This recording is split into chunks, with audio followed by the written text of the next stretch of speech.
Indonesia goes to the polls on Wednesday for the nation's most pivotal presidential election since the downfall of dictator Suharto.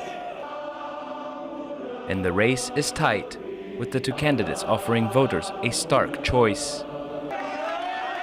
Joko Widodo, better known as Jokowi, is famous for his humble origins and calming touch. As Jakarta's governor, he was praised for tackling the city's public transport issues and extending healthcare and education for the poor. We're here to solve problems, not to create more problems. Jokowi is one of us. He looks after the plight of the small people. We've never had a leader like this before. Jokowi's rival is Prabowo Subianto, a former general under Suharto and commander of the Army Special Forces, which were notorious for human rights abuses. He's now a successful businessman, but plays up his military background.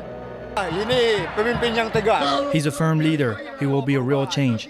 He will ensure the country becomes a leader in Asia. If we get the mandate from the people of Indonesia, we will work very hard for all the people in Indonesia. Slowing economic growth and rampant corruption are two of the major challenges facing the next president.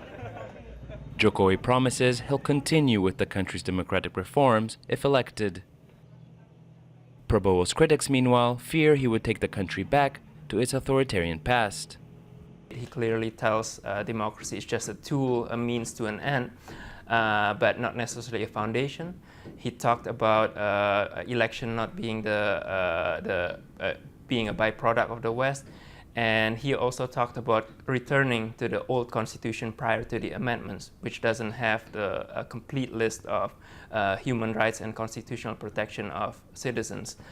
Indonesia is the world's third biggest democracy. The country's 190 million eligible voters must now choose between two men who promise to take the nation in two very different directions.